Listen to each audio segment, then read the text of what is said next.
আমি একটা partner monetization policy issue খেয়েছি। তাই এক ভদ্রমহিলার আমি লাইভে গেলাম, তেনাকে জিজ্ঞাসা করলাম যে আপনি পার্টনার মনিটাইজেশন ইস্যুর ব্যাপারে কিছু জানেন? তিনি বললেন আমি সব কিছু জানি, কিন্তু আমি বলবো না। তিনি স্বার্থ খুঁজছেন, স্বার্থ। আমি তিনাকে অবশ্যই ভালোবাসা দিয়ে দিয়েছি, কিন্তু আমাকে ভালোবাসা রিপ্লাই করেনি এবং একটা কমেন্টের রিপ্লাই করেনি। তিনি বলছে কি জানেন?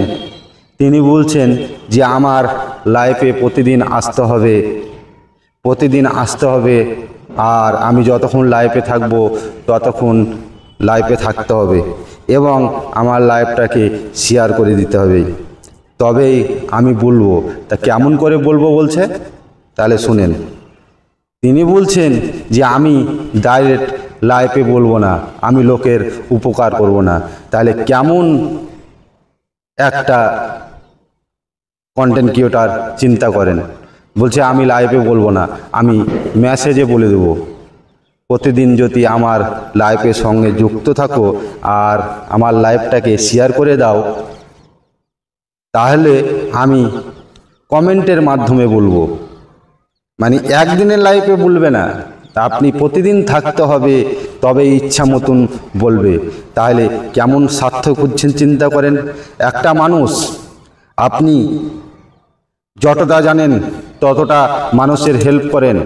অবশ্যই আপনি হেল্প করার পরে যদি মানুষ ছেড়ে চলে যায়, আপনাকে দুঃখ করার কিছু নেই।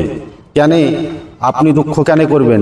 আপনি জানবেন যে আমি একটা লোকের ভালো কাজ করেছি, নিশ্চয়ই ওপরওয়ালা আমাকে ভালো করবে। সেটা না করে আপনি পুরো স্বার্থ খুঁজছেন। এইভাবে স্বার্থ খুঁজে আমরা কাজ করলে হবে? আপনি যতটুকু জানেন, আপনার যতটুকু জ্ঞান আছে, যতটুকু আপনি বুঝেন, ততটুকু আপনি লোককে বলে দেবেন, তবেই তো উপকার হবে। সেটা না বলে আপনি আপনার স্বার্থ খুঁজছেন। অত স্বার্থ নিয়ে চলা ঠিক নাই।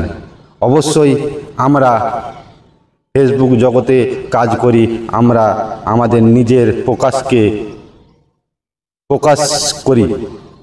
আমরা যে কথাটা জানি সেই কথাটাও ফেসবুক জগতে প্রকাশ করি। এবার তার মধ্যে কেউ হয়তো বেশি জানে, কেউ হয়তো কম জানে। এই হিসাবে আমরা ফেসবুক জগতে কাজ করি, তাই না ভাই?